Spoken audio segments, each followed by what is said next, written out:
Moving on to the next talk in today's scientific program, that is Nutrition Assessment Tools in CKD. To chair the session, I would like to call Dr. Sanjay Maitra sir, Senior Consultant, Department of Nephrology, Apollo Hospitals, Jubilee Hills, Hyderabad. Dr. Saista Husani ma'am, Senior Consultant and Head of the Department Nephrology, Care Hospitals, Nampalli. Dr. Anita Swami ma'am, Assistant Professor, Department of Nephrology, All India Institute of Medical Sciences, BB Nagar, Hyderabad. Good morning, everybody. It's my privilege to introduce the speaker for today's session. He is Dr. Balaji Kirushnan, and he's a senior consultant nephrologist at the Kaveri Hospital at Chennai. Yes. And he is trained in critical care nephrology, which involves a lot of nutrition. I'm ready to hear it. And I see that he's been trained under Dr. Ronco, the evergreen Ronco. And he has done well academically, very well. And he has been awarded the Times Healthcare Excellence Award in 2024 and has 10 international publications, speaking at national conferences. And I'm sure he'll give you a very exciting and elaborate talk on this. All yours, Dr. Krishnan. Thank you, sir, for the introduction. Thanks the organizing team for SR and MCon. The most important topic is the way we assess nutrition in our CKD patients. So, moving on to a case, we have a dialysis patient who is there for 3 years, who is asymptomatic, euvolemic by clinical examination. There is some weight loss. We do a body composition, we do a bioelectrical analysis, and we find the values. The ECW by ICW ratio is slightly increased, and it shows overhydration by plus 4.8 liters. What does this mean? Is he really clinically overloaded? What we should do, we will analyze in the next few minutes. Moving on to the KDOQI guidelines, it says that nutritional status of all the CKD patients should be assessed twice a year after CKD stage 3. It includes a lot of parameters, anthropometric measurements, basically the tricep skin fold thickness, the mid-arm muscle circumference, laboratory measures, albumin, pre-albumin, cholesterol, functional test for the muscle strength, basically hand grip, energy requirement measurements, composite nutritional indices, which is basically the nutritional scores, and also the assessment of protein and calorie intake. I won't be able to cover all these points, so I'll be restricting my talk to BCM and BIA in detail. The guidelines also clearly mention that there's insufficient evidence to recommend one screening tool as a superior over to the other. So we'll just start with few words on BMI, which is the most easiest and which has been most used worldwide. BMI, as we know, this is the formula, weight in kg by height in meter square. The problem with BMI is it does not differentiate between fat mass and lean body mass. It does not account for fluid overload. It does not capture the dynamic changes over time. It does not lacks information on inflammation and micronutrient. But nevertheless, it's simple, widely used, inexpensive, direct correlation with mortality has been observed in dialysis patients. So we all are very familiar about the obesity paradox. We know that dialysis patients with a high BMI do really well. Dialysis patients with a low BMI, because of their association with sarcopenia, association with more inflammation, they have a very high mortality. When do you measure BMI? It's post-HD or at the ideal weight, because fluid shifts and overload can confound BMI interpretation also. It is more reliable in non-dialysis patients because in those patients may not be fluid overloaded, but again you have to have caution in advanced stages. BMI less than 23, as I mentioned, has been linked with mortality, and a high BMI, of course, we have problems of obesity and insulin resistance and cardiovascular mortality also. Moving on to the hand grip strength, it's an important measure for the muscle function. A simple, non-invasive, cost-effective tool. It identifies sarcopenia, malnutrition earlier. It correlates very strongly with the hospitalization, morbidity, and mortality. It can detect muscle mass loss and decline in muscle function at a very early stage. And we have various guidelines for sarcopenia, the European Society of the Enteral Nutrition, and we have various countries also defining their own hand grip strength values depending on their race for their individual population. So how does it measured in dialysis patients in the non-fistula arm or the non-vascular access arm before dialysis? So this is done before dialysis because to avoid the score of fatigue and fluid shifts which happens after dialysis. We have guidelines, seating position, elbow flexed at 90 degrees, and an average of 3 readings has been taken. This is what has been done across most of the studies which have used hand grip strength. Less than 27 kgs for men and less than 16 kgs for women is defined as sarcopenia, and there is direct increased risk with hospitalization and mortality within 12 months. This is a simply available tool, Harpenden Spedley dynamometer, costs around 1,500 to 2,000 rupees, which we use in our hemodialysis unit to measure the hand grip strength.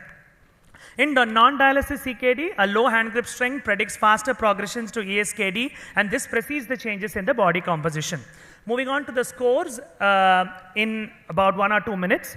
The KDOQI guidelines again endorses 2 scores, that is 7-point SGA with a status of 1B and a malnutrition inflammation score with a guideline recommendation of 2C. SGA, as we are all aware, it's a validated bedside clinical tool to assess a patient's nutritional status. It does not rely on anthropometric measurements. We have various modifications of the SGA. The original one was by the Detsky et al., dividing them into A, B, C. A more semi-quantitative SGA is the 7-point SGA, which is now currently used wide. And the key components are, as we know, history and physical examination. This I'm not going into detail because most of us are quite aware and it's available everywhere. It ranks the nutritional score from 1 to 7, 1 being severely malnourished and 7 being well nourished. It's highly validated, and that's the important tool of SGA. It predicts outcomes, the strong correlation with mortality, better than the objective and the laboratory parameters. Simple, cost effective, even our technicians can be trained and they can do the SGA. But the cons is it's highly subjective. So it may fail to detect early or subtle changes in the nutritional status. The B grading moderate, there can be a huge wide fluctuation. What we call mild may be moderate and moderate can be severe. So it is less suitable for immediate changes. You can assess SGA for a long-term follow-up but not immediate. Malnutrition inflammation score, it's comprehensive, validated, and it combines history, physical examination, laboratory data into a single score.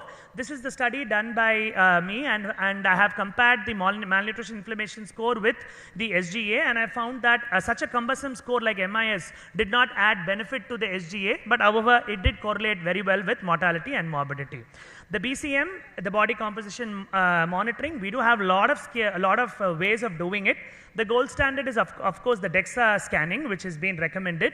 The BIA, bioelectrical impedance analysis, which I'll be talking about in detail in the next few minutes. The BIA works on the principle of impedance plethysmography.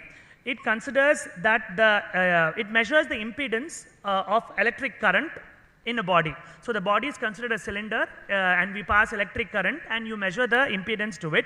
It depends on the length configuration, its cross-sectional area, and also the applied signal frequency.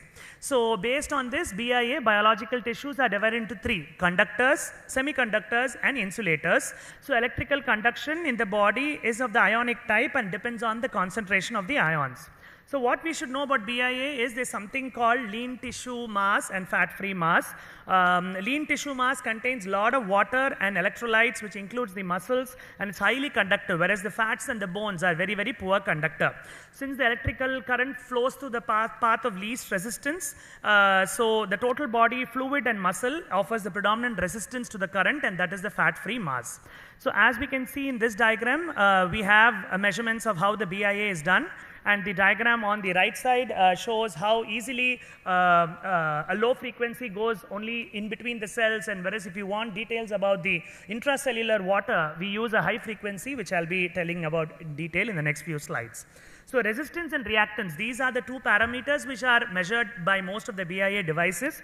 Resistance reflects the opposition of the tissue to the flow of electrons. It says the amount of water present in the tissues, whereas reactance is the capacitance of the cell membrane, so which is measured by a phase angle. So what we need to know that another way of looking at this BIA is there are 2 things. One is fat-free mass, the other is a lean body mass. So a lean body mass basically includes muscles, blood, organs, and which contains high contents of water and electricity, electrolytes, and it conducts electricity very well. There's a slight difference between lean body mass and a fat-free mass is that the lean body mass also includes the fats in the cell membrane and the bone marrow, whereas the fat-free mass, the total mass of all tissues excluding all the adipose tissue. So bioimpedance treats bodies as 5 segments: arms, legs, and trunk. So 5, 2 arms, 2 legs, and trunk. Resistance is inversely proportional to the cross-sectional area. So the upper and the lower extremities will have the most influence on the body measurements, whereas the trunk will have the least influence. So this comes to importance when you check BIA in amputee patients. So the manufacturer would have given different recommendations to adjust the BIA for amputees, because part of the limbs which account for a significant resistance measurement is gone away. So the 2-compartment model BIA is the traditional one, which measures fat and muscle and body water.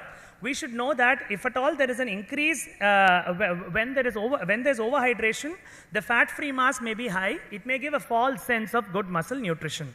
Strong clinical evidence of BIA is there available in literature, which shows that overhydration more than 15% is a significant increase in mortality, and is independent of the blood pressure and the traditional markers for mortality influence in CKD patients.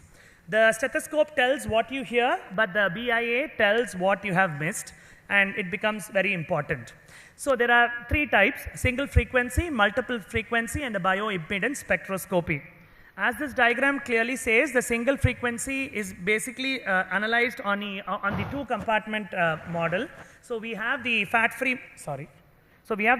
mass and the fat mass, which is analyzed. So the whole body, hand to foot, foot to foot.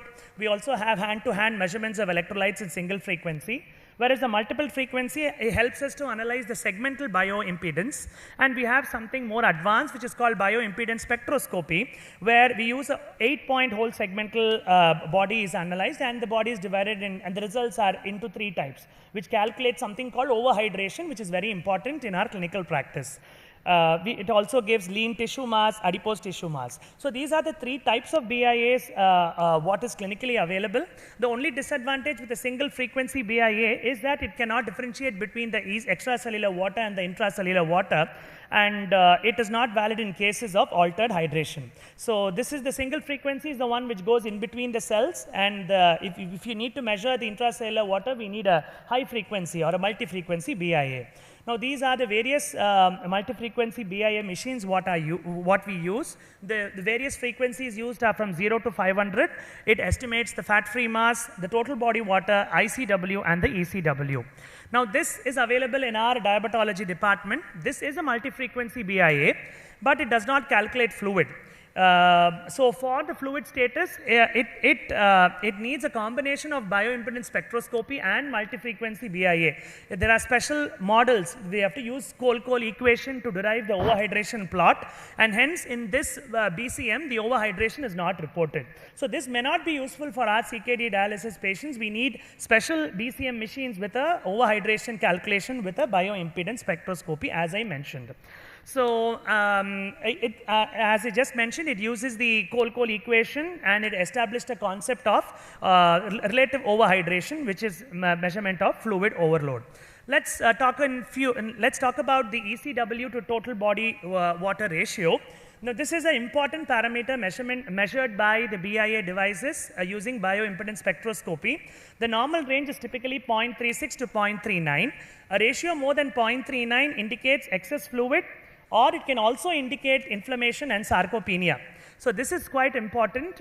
I'll be telling in the next few slides why there is muscle mass, you have a high ECW or TW ratio when there is sarcopenia.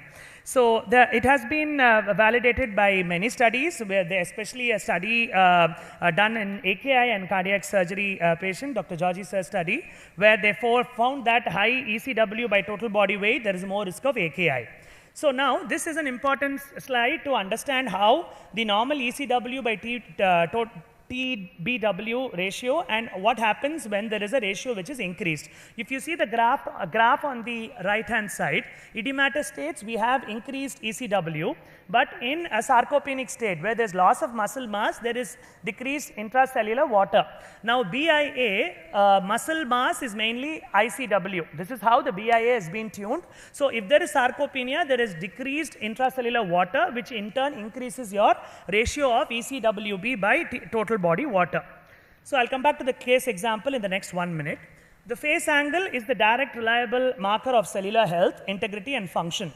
So this is the ratio of the reactance to resistance. A higher phase angle means the cell membrane is good, indicates better membrane integrity. A lower phase angle is associated with malnutrition progression and inflammation. So now what are the guidelines for measuring BIA? It can be done pre or post, but most of the guidelines what we follow currently is post HD at least 30 minutes after the dialysis to prevent the effects of fluid shift. There was also a recent article in the Journal of Science and Nutrition, and they said it can be done pre and post. The debate continues, but what we follow is post HD at least 30 minutes. Should not be done when there's a patient who has an IJV. It's not reliable in pregnant women. We are supposed to remove the metal watches and devices, and the electrode should be connected in the non-fistula hand or the non-axis hand. Arms and legs should be slightly separated. Body weight, when you calculate, it's very important, should be calculated without shoes, and the length, which is always fed inside the, while calculating, we have to calculate the body length, and there are measurements and there are guidelines for that which has to be constant. Electrode should be placed for at least 5 minutes before the measurement, and you have to clean the skin with alcohol, and then you have to shave for a good connection, and all this guidelines has been clearly mentioned. And I also mentioned about the amputation variations. So for PD, impedance measurement should be performed without the PD fluid in the abdomen, and there are studies to say that even BIA is quite good for assessing the nutrition status in PD patients. We always should be aware of the sources of error: electrical measurement error on 1 to 4%, weighing machine calibration errors, and hence repeated measurements of BIA is definitely necessary. So the clinical case, what I discussed, so the lab parameters, diabetic for 15 years, CKD stage 5D on maintenance dialysis. There is progressive weight loss for over 3 months, around 6 kgs. He has history of poor appetite, fatigue, no significant edema, no dyspnea.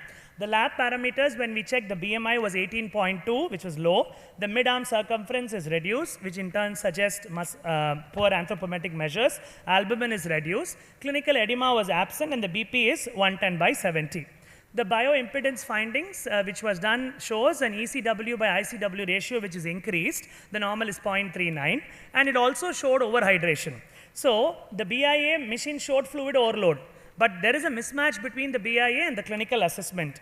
So what was done for this patient? By mistake, dry weight was aggressively reduced over 2 dialysis sessions. Ultrafiltration was intensified. Patient developed hypotension, dizziness, and cramps. So malnutrition is associated with decreased intracellular water. There is loss of muscle mass. It leads to artificially elevated ECW by ICW ratio. So bioimpedance interprets this as a fluid overload. So this is very important. So the action which is need to be done is, you have to recognize malnutrition, correlate clinically, avoid aggressive ultrafiltration solely based on BIA, and reassess the dry weight and focus on nutritional rehabilitation. So the take-home message from the case is, in a malnourished dialysis patient, BIA may overestimate the fluid overload by up to 5 to 6 liters.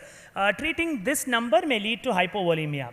So in conclusion, what I would recommend is that we need to have a thorough clinical history and examination. We cannot rely on one examination of the dialysis patients. In fact, we see dialysis patients more frequently, 3 times a week. So we should educate our team to have a thorough history and examination and see how the timeline of the weight loss and the nutrition is. We have to use a nutritional tool to assess. So I would recommend SGA, and that is what has been done by most of the organizations. The SGA plus BMI can be used as a baseline, and it can be reassessed later. Of course, lab values like albumin and cholesterol can also be used. BIA is an addition to the clinical scenario. We should not treat the impedance, treat the patient. So involve medical nutritional therapist early. So thank you for the opportunity, and open for this. Thank you, Balaji. Very nice talk. Actually, this assessment, actually in Indian context, it is very time-taking. I don't know how you select your patient. Yeah. Who are the patient will undergo the assessment, or you go for each and every patient? Sir, not for all the patients. Basically, we started doing all this as a part of our clinical study. In routine clinical practice, those patients who are not convinced about their dry weight assessment, we convince them to do a BIA to give a better picture.